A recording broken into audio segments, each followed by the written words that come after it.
আসসালামু আলাইকুম সুপ্রিয় দর্শক শ্রোতা বন্ধুরা, আপনারা যে যেখান থেকে আমাদের এই ভিডিওটি দেখছেন সকলকে আন্তরিক শুভেচ্ছা জানিয়ে শুরু করছি আমাদের আজকের এই ভিডিও প্রোগ্রামটি। দেখতে পাচ্ছেন ক্যামেরার সামনে নিয়ে এসেছি একজনকে।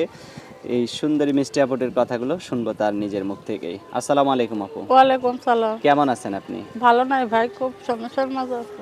খুব সমস্যার মধ্যে আছেন? সমস্যা না থাকলে কি প্রতিবেদনে আসি ভাই, বলো আমাদের মতো মেয়ে। আচ্ছা, আপনার নাম কি? আমার নাম শেওলি। শিউলি? আহ, আচ্ছা, শিউলি আপু কোথায় থাকেন আপনি?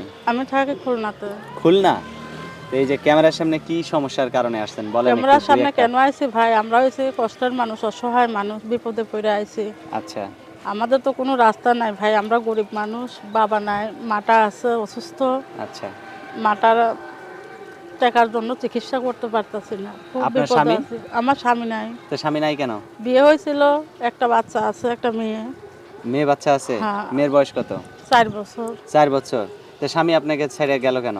স্বামী ভালো না ভাই, কামাই করে না, রোজগার করে না, নেশা পানি করে, মারধর করে, এই কারণে স্বামীর কাছে তালাক লিলেছি। তালাক নিয়ে নিছেন নাকি স্বামীর আপনি জ্বালাতন করতেন? না, জ্বালাতন কোনো করতেন বউ না? থেকে স্বামীরে জ্বালাতন করে। ভালোবাসতেন? ভালোবাসতাম, খুব ভালোবাসতাম। সে কামাইও করে না কিছু না, খালি মারধর করে। খালি মারধর করে? হ্যাঁ, বাচ্চা। আপনি উল্টে মার দিতেন?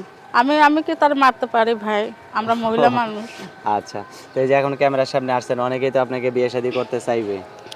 ভাই ক্যামেরার সামনে আইসি একটা ভালো মনের মানুষ পাওয়ার জন্য, যে আমার পাশে দাঁড়াবে, যে আমার দায়িত্ব নেবে, আমার অসহায় মাটারে একটু দেখবে, খেয়াল করবে, বুঝছেন? আমি তার জন্যই আইসি। সে যদি বয়স্ক হোক সমস্যা নেই, গরিব হোক সমস্যা নেই, সে যদি ভালো মনে আমারে চায়, আমি তার কাছে অবশ্যই বিয়ে বসবো।